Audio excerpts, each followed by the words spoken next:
अस्सलाम वालेकुम, नमस्कार, सत श्री अकाल एंड गुड इवनिंग। मैं हूं आरजू काज़मी और आप देख रहे हैं पॉइंट ऑफ व्यू। बहुत दिन हो गए थे, कोई सोलो वीडियो मैंने नहीं लगाई थी, तो मैंने सोचा कि चले जी आज एक सोलो वीडियो लगा ली जाए। सबसे पहले आप सबका बहुत शुक्रिया जिन्होंने हमारे चैनल को सब्सक्राइब किया है, और जिन्होंने सब्सक्राइब नहीं किया है उनसे मैं हाथ जोड़ के रिक्वेस्ट करती हूँ कि प्लीज हमारे चैनल को सब्सक्राइब कर लें। और बताएं हमें, आपको कोई वीडियो अच्छी लगती है तो वो भी बताएं, नहीं अच्छी लगती तो वो भी हमें पता होना चाहिए, ताकि हम मजीद काम कर सकें। ऑडियो का बहुत से लोग कह रहे हैं कि ऑडियो का कुछ प्रॉब्लम आ रहा है, तो जल्दी हम उस इश्यू को भी सॉल्व कर लेंगे। क्योंकि अभी बिल्कुल मैं अभी लैपटॉप की ही ऑडियो यूज कर रही हूँ, लेकिन अब हम जा रहे हैं कि हम प्रॉपर इसके लिए जो है वो जो चीजें भी रिक्वायर्ड होती हैं ऑडियो के लिए वो हम जल्दी ही ले लेंगे, और होपफुली फिर आपको ये ऑडियो वाला इश्यू जो है उसकी शिकायत नहीं होगी।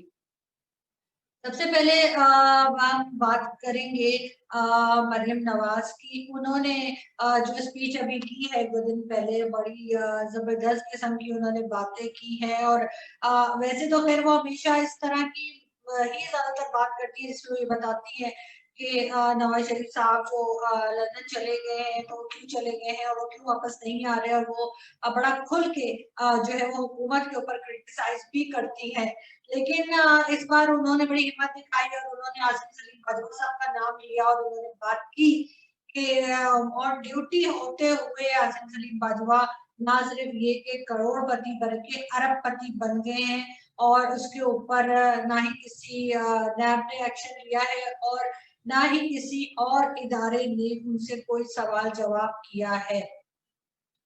क्योंकि मेरे समेत बहुत से ऐसे पाकिस्तानी हैं जो समझते हैं कि ये बात ठीक नहीं है, और बात होनी चाहिए। और अगर वो बिल्कुल क्लियर हैं और किसी किस्म की करप्शन नहीं है, मगर ये कि अगर उन्होंने बगैर किसी करप्शन के जो है वो इतनी सारी दौलत बना ली है और इतने ज्यादा जो है वो पापा जॉन्स पिज्जा फ्रेंचाइज भी बना लिए हैं, तो बड़ी हैरत की बात है कि ऐसी कौन सी जादू की जैसे कहते हैं कि जादू का चिराग उनके पास है या जादू की छड़ी उनके पास है जिससे उन्होंने इतना कुछ बनाया है। इस बारे में वो जरूर जो है वो आवाम को बताएं, ताकि जो लोग यहाँ पे भूखे मर रहे हैं, जिनके पास अपने बच्चों के स्कूल की फीस नहीं है, घर में राशन डालने को नहीं है, वो भी उसी रास्ते पे चल के जिसपे आसिम सलीम बाजवा साहब, यानी कि लेफ्टिनेंट जनरल आसिम सलीम बाजवा साहब ने जिस रास्ते पे चलकर इतनी फ्रेंचाइज बनाई है और इतने अरबपति वो बन गए हैं,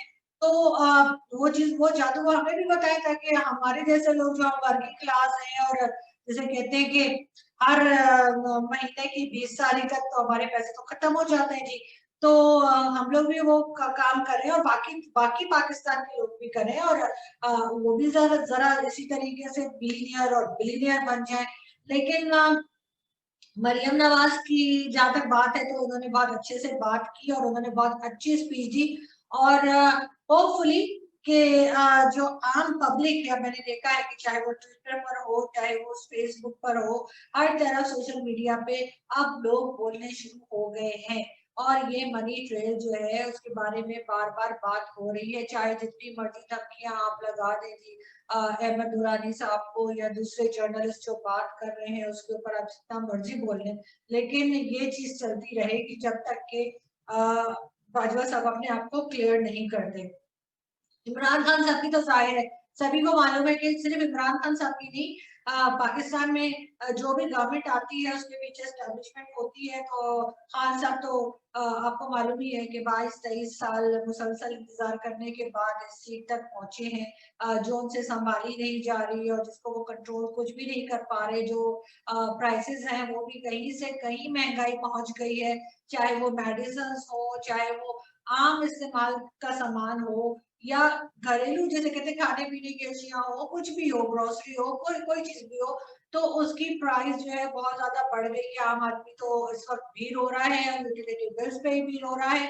तो खान साहब के जो वादे थे, जो इरादे थे और जो दावे थे, वो सारे के सारे धरे के धरे रह गए। जहाँ तक करप्शन की बात आती है, पीटीआई में करप्शन वाले जो मिनिस्टर्स हैं, जो उनके साथी हैं खान साहब के, वो बड़े पड़े हैं। जहांगीर तरीन खान साहब बाहर चले गए हैं, उन्हें बुलाया जाता है, वो भी कह देते हैं जी मेरी तबीयत सही नहीं, जैसे नवाज शरीफ साहब कह रहे हैं। उनके बेटे अली तरीन को बुलाया जाता है तो वो ये फरमा देते हैं कि जी मैं तो अपने वालिद की देखभाल कर रहा हूँ इसलिए मैं नहीं आ सकता।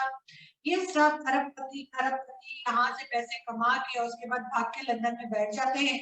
वो खान साहब को अपोजिशन के लोग तो नजर आते हैं मगर अपनी ही पार्टी के लोग जो है वो उनको दिखाई नहीं देते।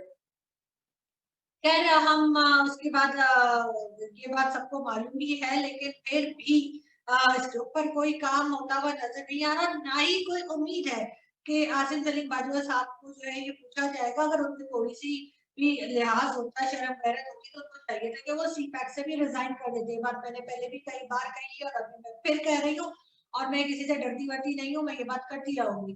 उनको चाहिए कि वो रिजाइन करें सीपैक प्रोजेक्ट से, और उसके बाद जब तक वो क्लियर नहीं कर देते अपने आप को, अपने सारे वो एसेट्स क्लियर नहीं करते, सब कुछ साफ नहीं निकल आते कि ये करप्शन नहीं है बल्कि ये अरबपति और खरबपति वो बिल्कुल हलाल के पैसों से बन गए हैं, जब तक के लिए उनको इस तरह के किसी प्रोजेक्ट के साथ जुड़ना नहीं चाहिए। और थोड़ी सी बात हम करते हैं, हमारे बहुत अच्छे दोस्त हैं, मैं तो दोस्त ही कहती हूँ, चाहे आप क्या पुतले जलाते रहे उनके, मेरे लिए तो मेरे दोस्त हैं, मेजर गौरव आर्या के। अभी हमने एक वीडियो देखा, कल की ही बात है, कल या परसों की बात है, मैंने एक वीडियो देखा मेजर गौरव आर्या का। उसमें उन्होंने कुछ डॉक्यूमेंट्स दिखाए हैं और उन्होंने बताया है कि जी एफएटीएफ जाहिर अक्टूबर में आ रहा है, तो एफएटीएफ में पाकिस्तान क्यों है? ऑब्वियसली हम वहाँ पे जलेबियां बनाने की वजह से तो नहीं है ना, और ना ही हम वहाँ पे फुटबॉल हम बहुत अच्छी बनाते हैं, ना ही इस वजह से उन्होंने हमें एफएटीएफ में डाल दिया। वहाँ पे है जी जो जो हम लोग टेरर फंडिंग की वजह से वहाँ पर है, यहाँ पे जो टेररिज्म के हवाले से पाकिस्तान वहाँ पे है, और मनी लॉन्ड्रिंग और इसी तरह के सारे जो घोटाले हैं ना, उसकी वजह से पाकिस्तान एफएटीएफ की ग्रे लिस्ट में है। अब बहुत से हमारे दोस्त ऐसे हैं जो कहते हैं कि जी ये असल में मुसलमानों के खिलाफ साजिश हो रही है, ये हो रहा है वो हो रहा है। तो मुसलमान कंट्री का सिर्फ हम ही रहते हैं और दुनिया में कोई मुसलमान कंट्री नहीं है कि जिसको एफएटीएफ में डाल दिया जाए। लेकिन खैर हम वापस आते हैं मेजर गौरव आर्या की वीडियो की तरफ। मेजर गौरव आर्या ने अपनी इस वीडियो में कुछ डॉक्यूमेंट्स दिखाए हैं और लश्कर तैयबा और इसी तरह के जो मसूद अजहर और जो है हाफिज सईद, उनके मैं मौलाना नहीं कहती उनको, वैसे मैं हाफिज सईद ही बोलती हूँ, मुझे वो मौलाना लगता है।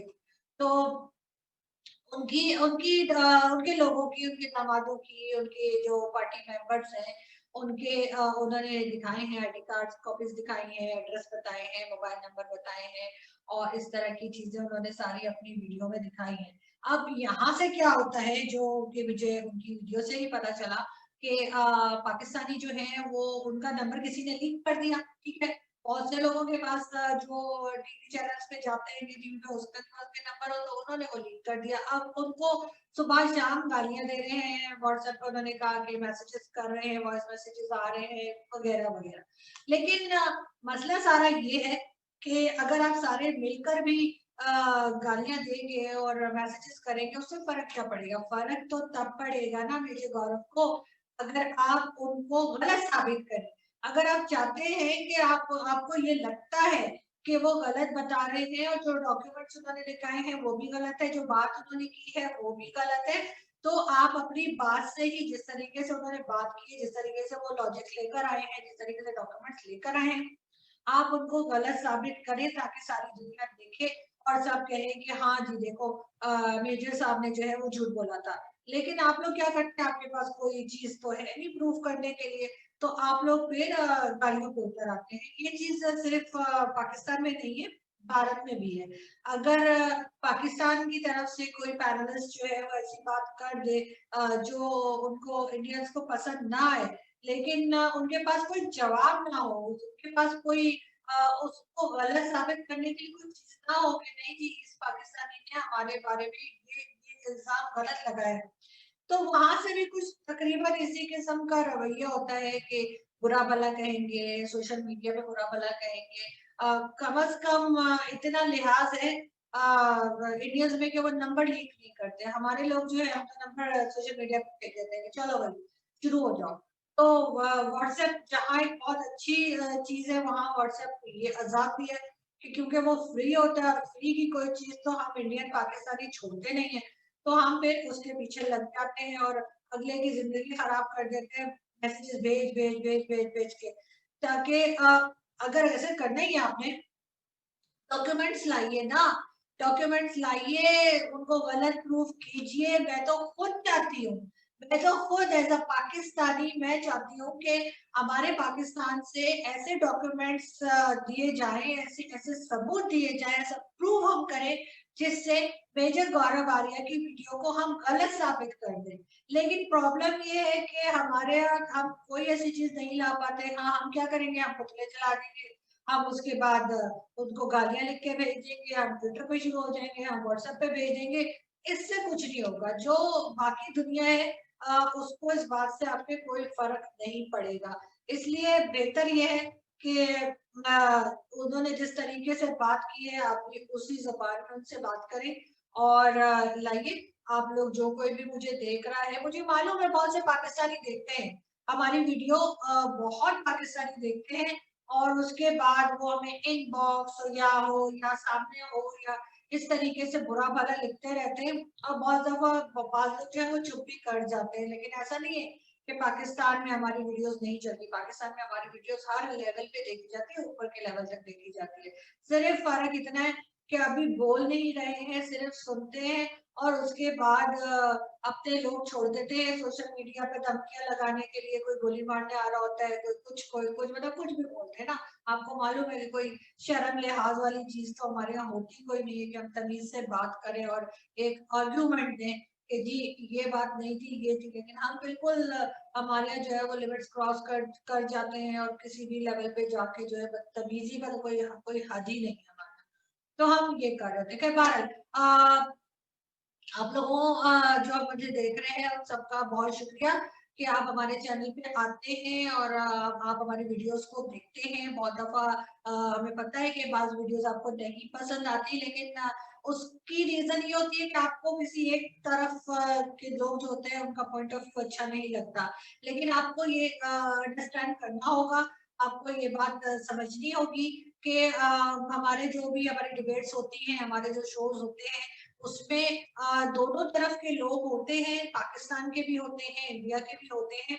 तो ऑब्वियसली जो पाकिस्तानी पैनलिस्ट होगा वो इंडियन पैनलिस्ट को जरूर रिप्लाई करेंगे और हम वो जाहिर है ये बताने की जरूर कोशिश करेंगे कि पाकिस्तान कहाँ पे ठीक है और कहाँ पर उसके ऊपर सिर्फ एलिगेशंस लग रही हैं। इसी तरह से जो इंडियन पैनलिस्ट है वो जाहिर है वो अपनी कंट्री का डिफेंड करेंगे और उनके बारे में बात करेंगे, अपनी कंट्री को अच्छे से अच्छा बताने की कोशिश करेंगे, जो कि करनी भी चाहिए। लेकिन दोनों तरफ की जो ऑडियंस है उसको मैं ये जरूर रिक्वेस्ट करूंगी कि आप लोग प्लीज थोड़ा सा बर्दाश्त किया करें और बातों को सुना करें। हाँ, समटाइम्स होता है कि लोग जो है वो थोड़े इमोशनल किस्म के लोग हैं हम लोग, तो हम कुछ ऐसी बातें कर जाते हैं या कुछ ऐसे अल्फाज इस्तेमाल कर जाते हैं एक दूसरे के लीडर्स के लिए जो नहीं करनी चाहिए। जैसे पाकिस्तानी जो है वो अक्सर प्राइम मिनिस्टर नरेंद्र मोदी जी को जो है वो बोल देंगे, टेररिस्ट बोल देंगे, बुच्चर बोल देंगे और इस तरह की चीजें अक्सर आपको देखा होगा कि इंडियन टीवी चैनल्स पर भी बोल देते हैं। तो वो अल्फाज इस्तेमाल नहीं करने चाहिए। और इसी तरीके से इंडियंस जो है वो बहुत दफा प्राइम मिनिस्टर इमरान खान को कटोरा खान, भिखारी, चरसी, पता नहीं क्या क्या, मुझे सारी ड्रग्स के नाम भी नहीं आता, मैं सीख रही हूँ वैसे। आजकल मैं रिपब्लिक भारत को देखती हूँ ना कि क्या हुआ दीपिका का, क्या हुआ क्या हुआ क्या हुआ क्या हुआ, उससे ना मुझे बहुत सारे ड्रग्स के नाम याद हो गए। तो मैं दोनों से रिक्वेस्ट करती हूँ कि प्लीज एक दूसरे के जो लीडर्स हैं, एक दूसरे के प्राइम मिनिस्टर्स हैं, उनके बारे में बात करते हुए जो है वो थोड़ा सा ख्याल रखा करें, ताकि जो दूसरी साइड के लोग हैं वो हर्ट ना हो और उनको हम सिर्फ ये बता सकें कि हमें कौन सी बात, कौन सी पॉलिसी या कौन कौन सी कहना चाहिए एक दूसरे के साथ जो रिलेशन है उसमें क्या चीज हमें पसंद नहीं आई। इसका मकसद हरगिज ये नहीं होना चाहिए कि हम एक दूसरे की इंसल्ट करें, क्योंकि इससे बहुत से लोग हर्ट होते हैं और वैसे भी मेरा ख्याल है ऐसे ऐसे अल्फाज इस्तेमाल करने भी नहीं चाहिए। और उससे सिर्फ हमारे जैसे विजय गौरव ने भी कहा कि फैमिली बैकग्राउंड का पता चलता है हम किस फैमिली से हैं, और आप लोग जब बात करते हैं तो आप लोगों का भी पता चलता है कि आप लोग किस किस्म के खानदानों से उठकर आए हैं। वरना जहाँ तक बदतमीजी करने की बात है और गालियां बोलने की बात है, वो तो सभी को आती है, मुझे भी बहुत सारी आती है, लेकिन मैं बोलती नहीं हूँ। तो मगर ये है कि दोबारा हम आते हैं जरा पाकिस्तानी सियासत की तरफ। और अब हम देखते हैं कि प्राइम मिनिस्टर इमरान खान जो है वो आगे क्या करते हैं। अभी शहबाज शरीफ साहब को भी अरेस्ट कर लिया गया है, और लग तो ये रहा है कि जरदारी साहब का भी बस अब काम होने ही वाला है, कि वो भी जल्दी हो सकता है अरेस्ट होने, इस तरह की कोई चीजों की। मगर होगा क्या? इस तरह से अपोजिशन को अगर हम मुसलसल दबाते चले जाएंगे तो उससे इनकी परफॉर्मेंस पे तो कोई फर्क नहीं पड़ रहा। खान साहब तो जो वादे कर कर आए थे आम लोगों की जिंदगी को बेहतर करने का, वो तो कुछ नहीं हो रहा। और इनकी अपनी पार्टी में जो लोग बैठे हुए हैं, फैसल वावड़ा जैसे, जो कि मगरमच्छ है एक तरह के, और चोरी में और इस तरह की चीजों में जिनका कोई सानी नहीं है, उनको कौन पकड़ेगा? उनको कब हटाएंगे? और इसी तरह की बहुत सारी चीजें जो इस वक्त खान साहब के गले में फंसी हुई है। वो कहा जाता है ना कि अगर दुआ करें तो भाई सोच के करें, ऐसा ना हो कि कबूल ही हो जाए।